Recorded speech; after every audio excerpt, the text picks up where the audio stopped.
Well, hey YouTube, it's 4th of July weekend. It's Saturday, and get caught up on the 2013 Volkswagen GTI project, doing the engine rebuild on it.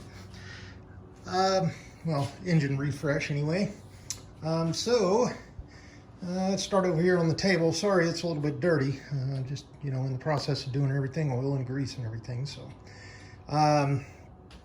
got the water pump belt here. Obviously, the old one it's got a little tear in it, so I got a new one of those on the way. A new bolt for the gear that goes on the balance shaft on the intake side.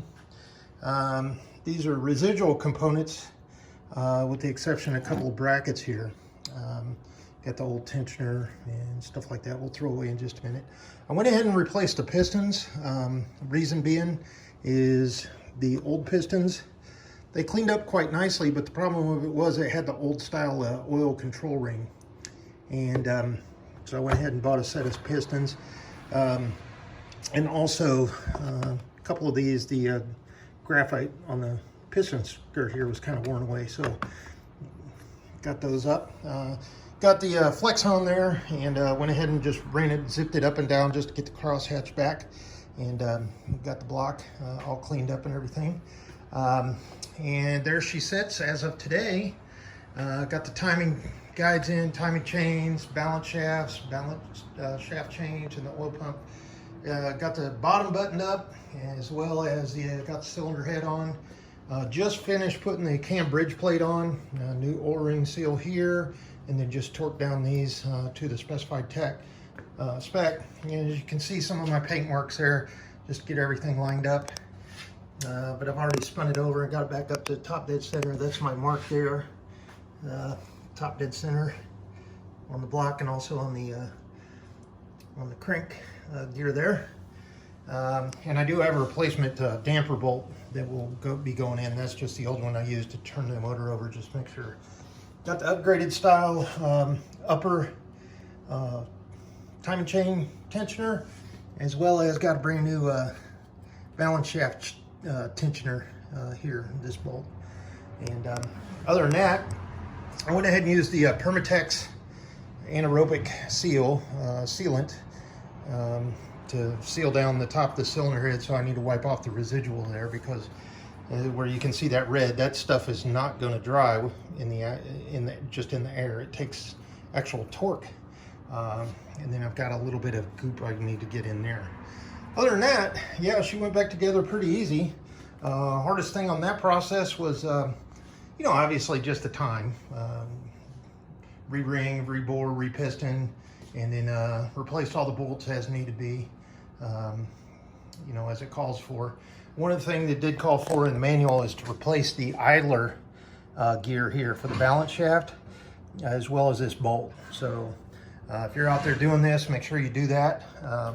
There's some sort of a coating on that idler gear that, as it wears, it sets the actual lash for the chain, and also for the two gears where it rides here on the actual balance shaft, and then also on there. So, and those are helical gears. They're kind of at an angle. They're not just straight gears like this.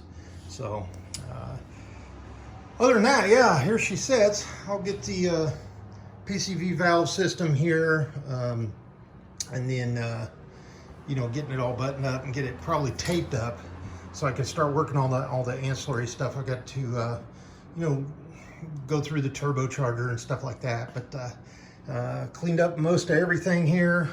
She's really shined up nice. When I initially started taking this apart, I was trying to figure out what these caps are here. It says, turn to open.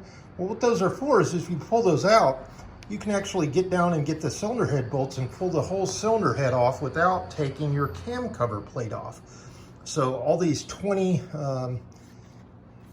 M6 or M8 bolts, I think M8, that are along here holding your cam cover plate, which in turn holds all of your cam, your lifters, your valves, your valve guides, and your springs. You can actually remove these here, and actually you can see right down in there, there's a kind of a notch on the intake and the exhaust cam where you can get down and remove the head bolt. And obviously got to replace those, but that's kind of cool. So you don't have to, you know, do anything else. So you can replace a head gasket or whatever you need to be in there. However, I didn't do that on this, so those are staying where they're at. I've got the spark plug holes just filled with rags so I don't drop anything down there, especially whenever I was doing these small, tiny little, you know, bolts here. And then I definitely want to get that cap back on there, that EGR valve. And then I'll get the upper timing chain cover on today, and then probably the lower on today, and then I'll be it. I got the new tensioner for the oil pump. And so I wanted to show you before I throw this in the garbage. This is the old engine, or pieces of the old engine.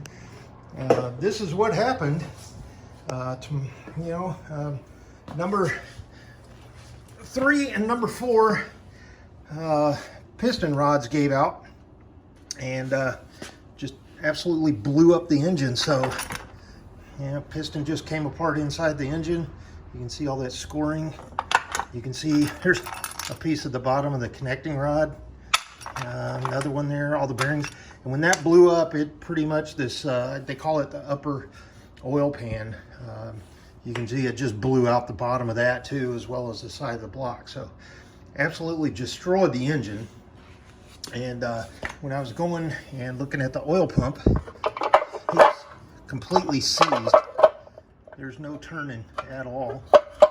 But the funniest thing, there was just a little bit of grime and grit in there. So maybe the oil pump seized up, or maybe one of the pressure relief seized up or something like that, and then it didn't get oil squirt out of the squirters up underneath the pistons, which in turn didn't give any lubrication on the bottom of the piston pins, which ultimately would drain back down and then help lubricate your connecting rod bearings, as well as the hole in the drive shaft or crankshaft.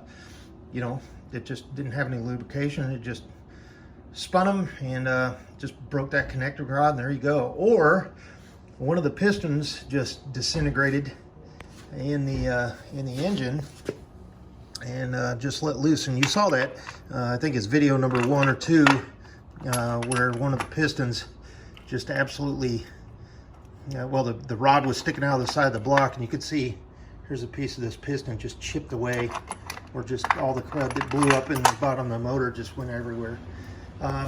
But you know, the oil pan's still good, the lower oil pan, and a lot of the stuff on the outside of that engine was good. So I'll probably put that back on eBay or OfferUp or something like that if somebody's rebuilding one of these once I'm done with, you know, if they're just wanting to get something back on the road. But this engine, I'm doing it I'm going to do it right. You know, it really didn't clean up that well, even with the you know, degreaser and engine clean and everything like that, but it cleaned up good enough to, you know, make sure all the mating surfaces are cleaned, and, you know, all of that. A little bit of my sealant sticking through that. I used the Ultra Gray by Permanex for the upper oil pan here. You can see a little bit squirting out the side. And then I used the Black Right Stuff RTV for the oil pan to the upper oil pan. And then I used a Permatex anaerobic sealant up here. And then obviously nothing on the head gasket. I used a Victor Reens head gasket on it. And yeah, so here's where we sit today. I got my spec book here. What I did was I printed out the quick reference spec book, so I have all the torques or torque recommendations, and then when I need to, I go back to the actual online manual that I've got. This stuff here, I'm going to use this for the timing chain covers up to 300 degrees Celsius, which, what is that, 600 and some odd Fahrenheit. So I'll be using that. And then here's the Ultra Gray that I used. This is the high torque for the upper oil pan, and then just standard you know, I use this Right Stuff by Permatex. It's a 90-minute gasket maker, but it's the black RTV, and I use that for the, like I said, the lower oil pan. And then again, not to repeat myself again, but here's the anaerobic gasket maker. Make sure if you do this, you get the big tube. What is this, 50 milliliters? You need one of those because you do seal quite a bit of that upper cam cover. And one of those small little nail polish size is probably going to get you probably a corner, because you've got to go down both sides around your cooling jacket there, as well as around each one of the spark plug access in there, and then you set it on and torque it down. There is a spec pattern and a torque and a pattern for each one of these bolts, as well as in a lot of places there, you know, you torque them down to like 9 Newton meters and then plus 90 degrees. So angle gauge comes in handy, as well as when you're going to put your cam bolt here, you need to replace that. Crank that down, that's plus 90. And then this one is, I believe it's 30 or 35 Newton meters, but you need to do that a reverse torque. So if you don't have a torque wrench that'll actually click on you or beep on you in reverse, you can use one of those old-fashioned torque wrenches like this. Just make sure it's zeroed out on you, and use that, and that'll give you right on about. Luckily my electronic torque wrench does it, but you also need the adapter to go in there. It's kind of like a socket. It's got 2 little nubs that set in there. You actually, it's almost like you're loosening it, but you torque it down, spin the engine over a couple of times, check the torque again, make sure it's not going to come off on you, because that is your variable valve timing on the intake side. So there's where we set today, and I'll be going through, you know, replacing any of these studs I need to for the exhaust and for the turbo. Intake side, these look okay. I think I'll be able to reuse those. And then I've got my table pretty much cleared off here. I was just going through, getting ready to throw some stuff in the dumpster out here before I did that. I wanted to make a video. So there's where we're at today. This is the, I think number 4, number 5 on the vlog here. Not getting real technical on everything, just showing what's been done to the engine as we reassemble, and then we get into the hornet's nest of the wiring harness. And I got to be honest, the hardest thing about doing this project has been all the wiring and the connectors. The mechanical side of the thing, there's a million little pieces and parts and stuff like that, and there's a proper sequence. There's a couple of YouTube videos out there. I think if you search for just Volkswagen GTI timing chain replacement, it'll show you how to do it. But especially you want to make sure you go and you use some markings on your gears, and you get the actual appropriate tools to lock your camshafts, because they can be 1 tooth off, and that's all it takes to sink a valve in your pistons or throw off your vibration dampers on your balancing shafts, and you got engine vibration, or you've got, you know, worst case, you got a drop valve in there, bent valve, and a bunch of EGR codes. So we will pick up in just a little bit, probably in the next couple of days, and I'll have quite a bit more stuff laid out here on the table, cleaning it up.